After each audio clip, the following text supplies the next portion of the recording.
संजय राउत, फिर 15 Shri Sanjay Raut, Shri Sanjay Raut please. Sir, राष्ट्रपति जी के जो टाइम दिया उस हिसाब से राष्ट्रपति जी के अभिभाषण पर हम चर्चा कर रहे हैं। कल 5 मिनट जरूर मिलेगा।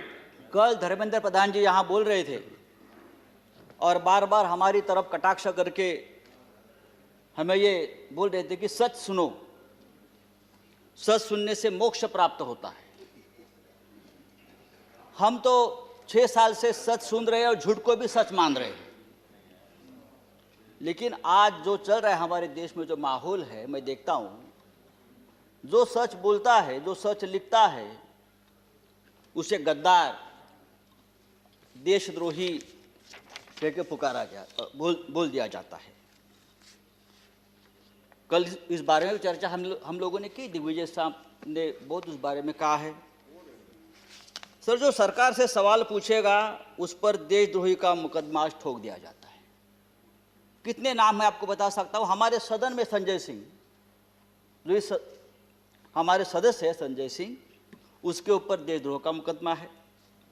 राजदीप सरदेसाई, जाने माने पत्रकार, जिसको हमने सरकार ने पद्मश्री दिया है, पद्म पुरस्कार सम्मानित किया है, उसको हमने देशद्रोही बना दिया है।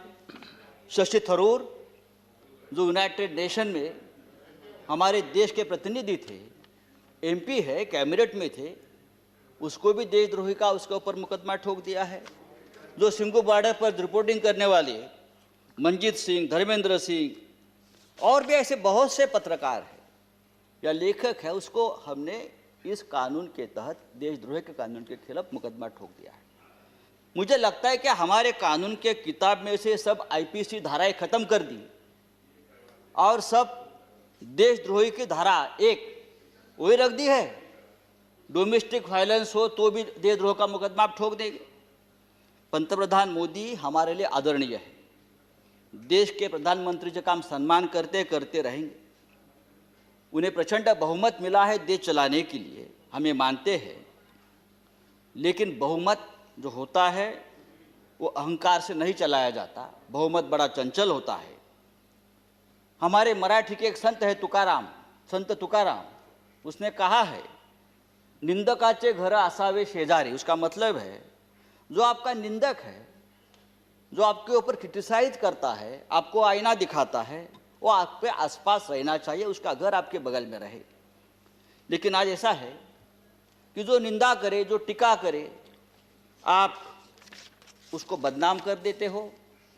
जैसे किसान आंदोलन, जिस तरह से इस किसान आंदोलन को भी बदनाम करने की कोशिश या साजिश चल रही है, मुझे लगता है देश के प्रतिष्ठा के लिए ठीक नहीं है, किसानों के लिए ठीक नहीं है, हम सब के लिए ठीक नहीं है। 26 जनवरी को लाल किले पर तिरंगे का अपमान हुआ, उससे हमारे प्रधानमंत्री बहुत दुखी हो गए, पूरा देश दुखी हो गया। लेकिन लाल किले पर तिरंगे का अपमान करने वाला जो कोई दीप सिद्धू है, वो कौन है, किसका आदमी है, उस बारे में तो आप नहीं बताते। वो किसका आदमी है, उसको किसने ताकत दी है, ये सिद्धू अब तक पकड़ा नहीं गया। लेकिन 200 से ज्यादा किसान इस प्रकरण में तिहाड़ जेल में बंद है और उनके ऊपर देशद्रोह का मुकदमा चल रहा है। 100 से ज्यादा आंदोलक जो युवा है वो लापता है। वो कहाँ है, पुलिस ने उसका क्या किया, उसका एनकाउंटर किया है, क्या क्या मार दिया, वो पता नहीं है। तो ये जो है, ये देशद्रोही है, अपने हक के लिए लड़ते हैं। लेकिन देश प्रेमी कौन है हमारे देश में? अर्नब गोस्वामी, जिसके वजह से एक निरपराध व्यक्ति महाराष्ट्र में जिसने आत्महत्या की, कंगना रनावत, ये देश प्रेमी है। राष्ट्रीय नेशनल सिक्योरिटी ऑफिशियल सीक्रेट संदर्भात, उस संदर्भ में उसने जो सामने लाया है, पूरा ऑफिशियल सीक्रेट तोड़ दिया हमारा। बालकोट स्ट्राइक के बारे में पहले से ही जानकारी सबको बता दी। हाँ, वो आपके शरण में है, उसको आपका प्रोटेक्शन है, ये राष्ट्रीय सुरक्षा का मामला है, आप उसके ऊपर बात नहीं करते। और यही आदमी, यह अर्नब गोस्वामी, जो हमारे मंत्री बैठे हैं वहाँ, प्रकाश जावड़ेकर जी, हम उसका आदर करते हैं, हमारे महाराष्ट्र से, क्या लिखा उसके बारे में, प्रकाश जी के बारे में, जो उसने पूरा जो आप संभाषण, जो डायलॉग आया है ना, तो एक कैबिनेट को भी ये ठीक नहीं है, हमारी सरकार को ठीक नहीं। एक मंत्री के बारे में एक टीवी एंकर जिस भाषा का इस्तेमाल करता, अरे हम छोड़ो, हम राजनीति में, हमारे बारे में आप कुछ भी बोलो हम सहन लेंगे। लेकिन एक कैबिनेट में एक हमारे मंत्री है, उस बारे में जो बात करती है, और आपको शर्म आनी चाहिए सबको, आप उसको शरण दे रखिए। तो ये जो चल रहा है ये नहीं चलेगा सर। राष्ट्रपति जी ने अपने संबोधन में कहा है, भारत जब जब एकजुट हुआ है तब तब उसने असंभव से लगने वाले लक्ष्यों को प्राप्त किया है, एकजुटता की बात की है। अगर ये बात सच है तो गत 3 महीनों से दिल्ली के सीमा पर किसान आंदोलन की एकजुटता तोड़ने में सरकार क्यों लगी है? संजय जी, हजारों किसान आपका 6 मिनट समाप्त हो गाजीपुर गया। सिंगू बॉर्डर पर अपने हक के लिए लड़ रहे हैं, और आप इस एकजुटता में आपको देशद्रोह दिखता है। प्लीज। चेयरमैन सर, ये पंजाब, हरियाणा और पश्चिमी यूपी का किसान पूरे देश के किसानों की लड़ाई लड़ रहा है। वो सिर्फ 3 राज्यों की लड़ाई नहीं है, और पूरा देश उनके साथ है। तो उनको देशद्रोह कहना ठीक नहीं। ये पंजाब का किसान, हमारा सिख भाई, जब मुगलों से लड़ा तो हम उसे योद्धा कहते थे, जब अंग्रेजों से लड़ा तो हम उसे देशभक्त कहते थे।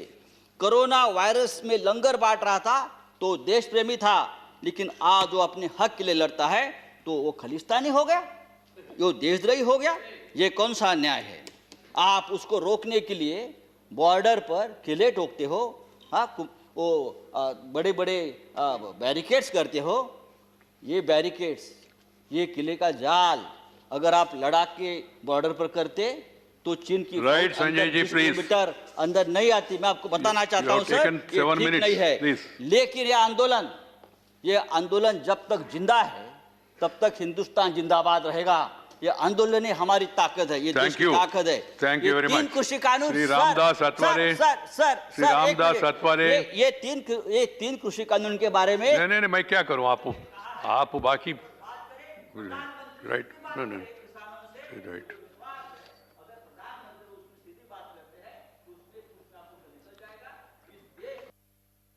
ठीक है, थैंक यू संजय जी। श्री रामदास अठवले तो हमको बुलाया, वो नहीं है तो फिर आप आगे मौका नहीं मिलेगा। श्री देखो, हमारा टाइम भी बड़ा हो, ये तो ये तरीका है। श्री सतीश चंद्र मिश्रा जी।